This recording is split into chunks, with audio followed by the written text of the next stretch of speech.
had a great weekend. Taking a look at this morning, what I'll probably try and do is look more kind of forward to the week. Not sure if you guys have looked ahead on the kind of scheduled economic calendar, but it's going to be a really busy week for a variety of different reasons. There's all kinds of events happening, some political, but also economic data, significant central bank meetings from some of the major kind of players, from the BOJ to the BOE and FOMC. So quite a bit to get through.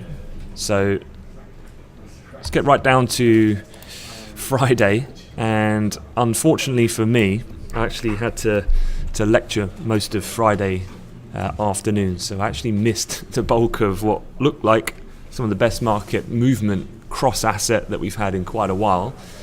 It seems to be a bit of a correlation between me being away from my desk and market movement, so I'll try and nip out for a coffee later and see if that inspires a bit of market negativity, if that helps.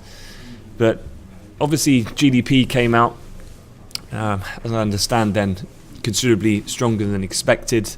You then had this kind of flurry of market action when some rumours were circulating about who's going to win the Fed chair leadership race, with Powell looking favourite, and we'll have a quick look at that because there's been some more coverage of that the weekend. And then you've had this Spanish situation as well unfolding. But having a look at the charts this morning, equity market's pretty flat overall. In terms of the futures space, not anything really too much to speak of in terms of earnings reports, but certainly earnings is going to be a continued prevalent theme for the rest of the week ahead. But looking in the currency markets, the dollar has weakened slightly as Europe's come in, so we are down just over 1/10. So looking in the charts here, my top left hand corner, euro dollar is up, so really pretty decent move since Europe came into the market. After a brief look at the downside, we've then recovered quite convincingly as we've gone through the morning. Did have some data this morning. German retail sales came in on a month-to-month basis, 0.5 against 0.2 year-on-year, 4.1 against 3%. But looking at the way that euro dollar and cable have moved, looks to be more possibly dollar-led than anything euro appreciation, because cable up here just having a look and test of R1 at 31.83 already this morning. Meanwhile, elsewhere, crude, as I say, I wasn't here on Friday afternoon, but I can see this big jump up that we had on Friday. As I understand, I think it was Brent that I was reading at the time, getting to 60, which is significant for the first time in quite a while. Technically as well, the price action on Friday breaking that previous high, and looks like we've just continuation on a more of a technical inspired move to the upside. This is not forgetting as well that in terms of the crude market, you've had the likes of not just the Saudi oil ministry, but the head of the kingdom, Mohammed bin Salman, also talking up the prospects that the government would look to back an extension if that were the case, and this being notable because it is pretty much exactly a month to the day. I think the OPEC meeting in Vienna is on the 30th of November. So you can expect OPEC rhetoric to kind of intensify as we go through the coming weeks, I'm sure, as they look to manage that price activity. Just bringing into shot, sure if you've seen this morning, but this is the Spanish IBEX. It's kind of gapped up, and we're up at around the highs that were seen towards the latter part of last week. The latest on Spain. Spain's Senate has approved the implementation of Article 155 measures, allowing PM Rajoy to take control of the region, where he's named a new police chief, dissolved the Catalan parliament, and called new elections for 21st of December. Now, as I say, I'm still playing a little bit of catch up on this Spanish situation, but as far as I guess from this morning, reading the press at the weekend, there wasn't the type of violent scenes, I guess, that were seen back at the beginning of October when they held that deemed illegal vote of independence. And so I guess the avoidance of such aggressive confrontation, even in spite of the fact that Article 155 has been triggered, has meant that there's been like a moderate relief rally seen in Spanish assets this morning. So the IBEX is seen slightly higher for the time being. Okay, so quick run through some of the headlines. And actually, we do have the FOMC interest rate decision. We're going to have a quick look at that and what to expect. But I think overall it's going to be well overshadowed by the fact that Donald Trump, I think it's at the end of the week, President Trump is due to depart on Friday on his 11-day trip to Asia. So basically Donald Trump has a kind of a working week, if you like, but then Friday he then flies out to Asia, where he's going to be there for the best part of 2 weeks. Now, in terms of timing for the announcement of the Fed chair, it is said or believed to be before he departs for Asia. And as you saw with the way that the market reacted on Friday to some of the circulation of rumours about Powell being now the front runner, this could well overshadow the FOMC. Actually, in fact, I think it will well overshadow the FOMC. It could be one of the most dominant market movers for general cross-asset class direction when we know and get confirmation of this. Now, some of this obviously has been priced in from Friday, because this is what's happened over the weekend. This is the latest in the Wall Street Journal, which has been the news agency breaking a lot of this information. Trump likely to name Jerome Powell next Fed chairman. Decision not final, but at this point he has settled on Powell, according to a person familiar with the matter. Now, the reason why there was such a move of weakness in the dollar last week was because before that point a lot of people have been tipping John Taylor. You remember that article about this time last week? Apparently a show of hands amongst senators in a closed door meeting, and they were suggesting that John Taylor was the favourite, who would be deemed by the market as being the most hawkish. So not so much that Powell is a dove, but I guess it's the repricing that Taylor not winning which has created some of that dollar movement. So I would imagine if Powell is nominated officially at some point this week, you would still probably get a little bit of movement similar to what you had on Friday. So potentially then a bit of movement lower in US yields and consequently the US dollar at the same time. So something to look out for. This is actually, as I say, I don't think the FOMC is going to be the most interesting event of the week. That's because it's December when we're looking out for the key meeting. That's where you get the summary of economic projections, the press conference from Janet Yellen, and more importantly, that's when the market is priced for the third and final rate hike of 2017. So this meeting is very much, I guess, a bit of a holding pattern until that event in the middle of December. But just to get you up to speed, there's an infographic in terms of a sliding scale being going top to bottom, bottom being most hawkish, top being least hawkish. This graphic by ING and what they're looking at. So base case scenario, and I think this is what's to be expected, is that on the inflation outlook there's no change in near term but remains somewhat below 2% before stabilising. So basically saying that yes, it's not where we want it to be, but over the longer run it's going to return back to target, and hence they have the confidence then to deliver a December move. Balance of risks, basically no change, and then pace of rate hikes, gradual increases, so keeping that wording a very slow rate of normalisation. And again, here are some of the ways in which they could tweak that if they've deemed necessary. Inflation to meet 2% target soon would definitely be an upgrade in their assessment of inflation, but I don't really foresee that taking place when this statement gets released later in the week. The other big rate decision, of course, and probably actually going to be the most interesting one, is the Bank of England. And actually, let me just quickly bring this up. I did do a poll last night on my Twitter account to see what you guys thought. So let's see what the results of that was. It's okay, so we got about 100 votes, all came through. And if you think about it, the market is priced at roughly 80 to 85% that the Bank of England will pull the trigger and deliver the first interest rate hike that we've had in the country in over a decade. Now, that's 85%, that's the way the market price. I asked you guys online what you thought. 100 of you voted, and it's pretty even, actually. definitely not as convincing as the way that the market is priced.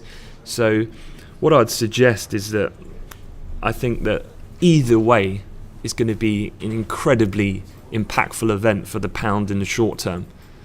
I think that 85% is a little high. I think actually going into the event there'll be plenty of people on the other side of that, on the outside chance that they don't take action.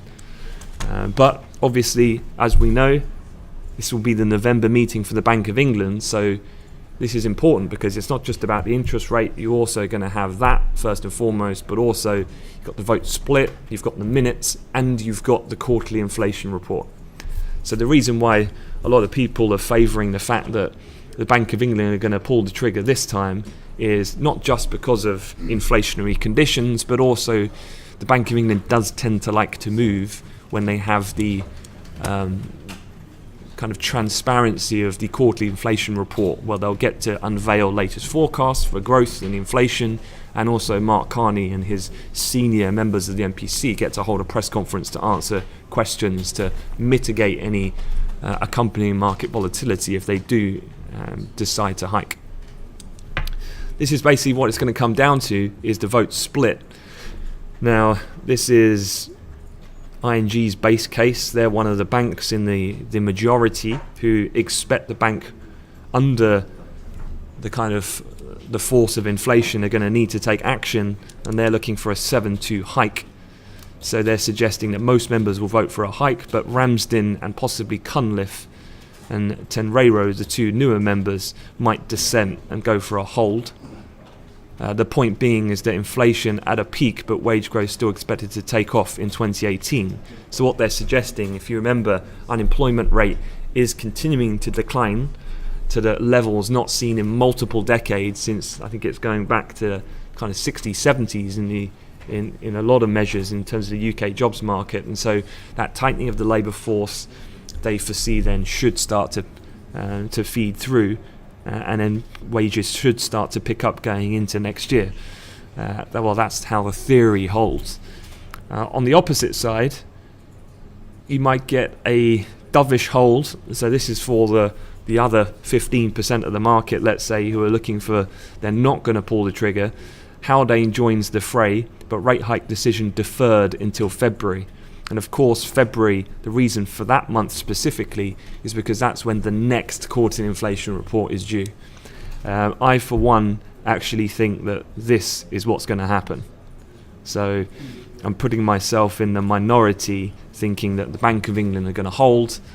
So again, you can hold me to that at the end of the week and see whether I was right or wrong. But I just can't see how they can hike now.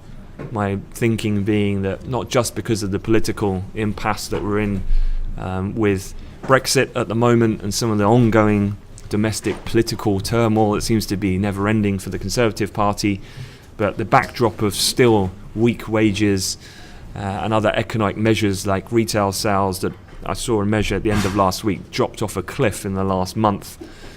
I think that they're going to want to sit it out at this point, and for those negative reasons not want to take action right now. So it's going to be interesting either way. Whatever happens, certainly the pound is going to see some drastic movement. Let's just have a look at cable and where we sit at the moment. The one thing I guess to mention is that cable, unlike euro, for instance, you very, very rarely get Bank of England sources, so I wouldn't be anticipating anything of that nature. But certainly if we start looking longer time frame, where could we get, if we do get a hike? So just wait for my chart to update. We can have a look at the context of recent market movement here, because I've got a chart I had marked up from before, previous discussions. And so kind of sitting right in that price point between where we were when inflation really started to pick up and the market started to reprice. That was when we had that previous September hawkish minutes, in addition to Flager, the most dovish member, talking up the market. And then Theresa May, of course, delivered the Florence speech and the abysmal Conservative Party conference showing, we pulled back and we're kind of sitting back down within that 131 to 132 price band at the moment. So a hike, certainly you'd be expecting a breach of that 32.87 upside, which was also the high seen at the beginning of August. And I guess that starts to open up then a push back in towards the 135 type territory, when if you start lining that up, that goes back to the post kind of top of the range from the initial EU referendum reversal that we saw in July. How far it can keep going though is questionable.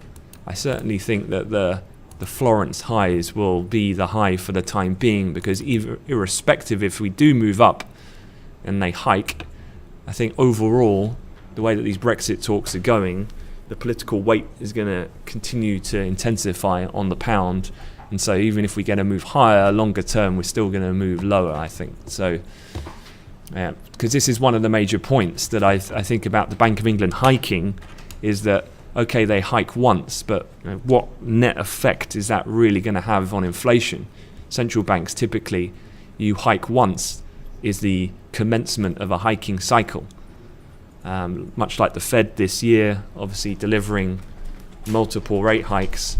If the Bank of England are going to deliver multiple rate hikes, then I think that's highly unlikely. So is it just a one and done? And if so, is that going to have the effectiveness required to just pull the trigger at this point? So yeah, definitely it's going to be an interesting one for the pound. This is one chart just to make a bit more sense of that. And certainly we've seen a drastic repricing of market expectations. As you can see here, May, August and September, the bank have said that market expectations were too low at these meetings.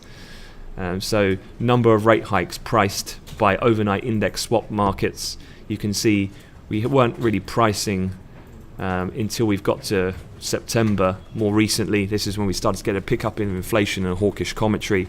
That's when we started to price the hike in for this upcoming meeting, and now it's kind of well priced in at this point. Okay, moving off that, next topic, non-farm payrolls of course will be on Friday. I know it feels like not long ago that we printed that minus 33,000, but I was just checking out some estimates, and if I read correctly, a couple of the estimates for payrolls were well in excess of 300,000 that I saw. Certainly I saw Deutsche at the weekend, they're looking at 250, so actually printing at the highest that we've done in the last 12 months for sure. Let's have a look. If we get to 300 and plus, then we're looking at kind of 2014, 2015 highs of where we were. So obviously this is to do with the weather, because if you look at what we had, Hurricane Harvey, Irma, Nate now, so you've had the negative print that we had, but purely being put down to weather conditions. If you go all the way back to March, this is when Storm Stella was in effect.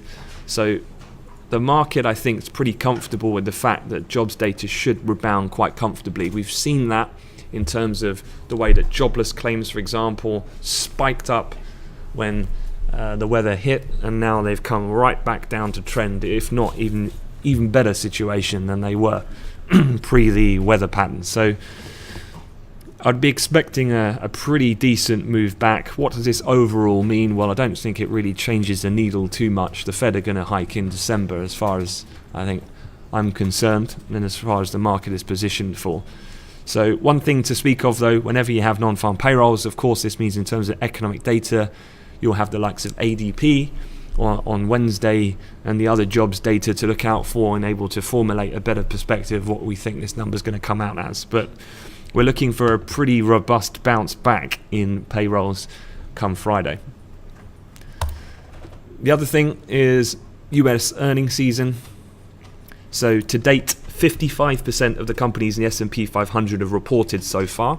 So just over halfway in terms of S&P earnings. More companies, 76%, are reporting actual EPS above estimates compared to their 5-year average. So earnings overall have been fairly good. There has been more positives some negatives. The kind of key areas that have outperformed have been energy and IT. None more so than the big ramp up we had in the Nasdaq at the end of last week to record highs. Of course, this came after the likes of Amazon. I think I was reading he's now overtaken Bill Gates as the richest individual. But Microsoft, all these other kind of big tech bellwether names, all outperforming at the moment in earnings perspective. So still to be on the lookout for. Nothing too much out of the UK and Europe, typically as it is on Monday, but we'll be looking out for other names to report as well as we go through the week. Okay, looking at the actual situation for this morning, they did have on the RAN calendar here the various German state CPIs.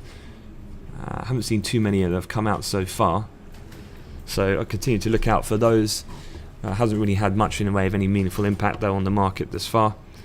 But looking further forward, UK mortgage lending, consumer credit, I don't think that really has too much of a move on markets. Mortgage approvals, certainly I'm sure you've been reading the stories about how the UK housing market is slowing down fairly considerably in the context of the outperformance that particular area of the economy has seen in recent years. But in terms of mortgage approvals, this isn't going to have much of a sway, I don't think, on what the MPC are going to be discussing later on this week.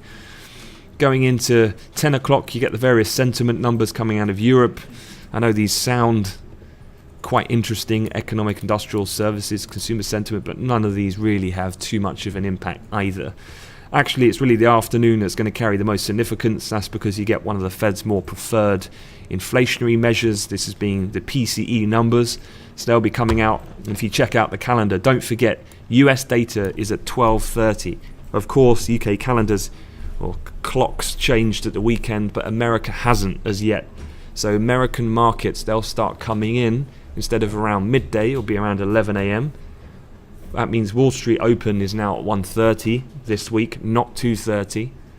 And US data will come at 12:30 and 2:30, or in terms of 2 o'clock, I should say, instead of 3 p.m. as per usual. So do not get caught out by the respective market opens or economic data. So if you're going to get your lunch, you need to get it earlier than normal for this week, okay? Don't be that guy that gets caught off guard by the clock change. And then that's pretty much it for the calendar for today. Just wanted to have a quick scan over.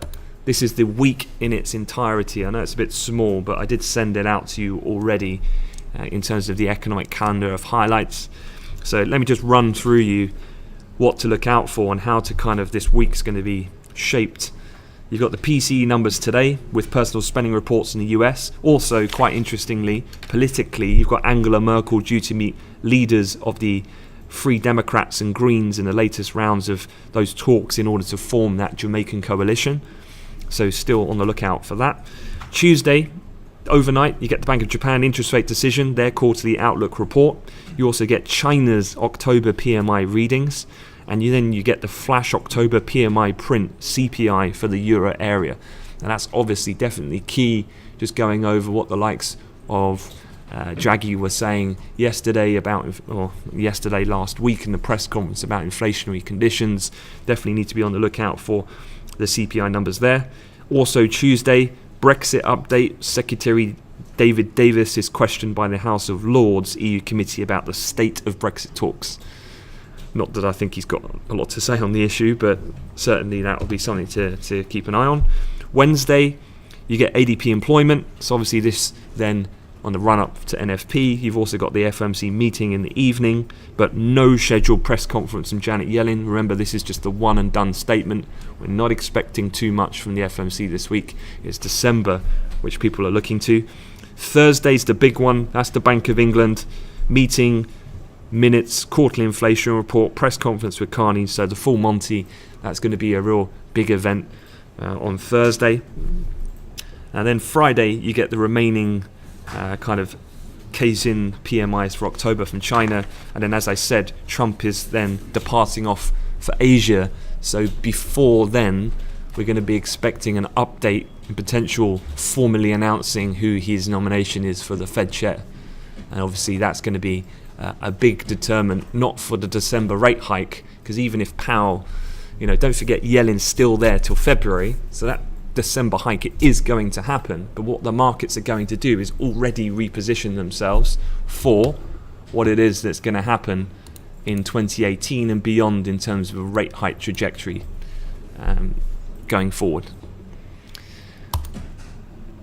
All right, just come up to 9 o'clock, so I'm going to leave it at that. That's your week ahead. As I said, full calendars have been sent out to you. I've also sent you out research documents of both the Fed and the Bank of England. So good luck today and this week. I'll be in the chat room throughout, so any help that you need, just let me know. Thank you very much.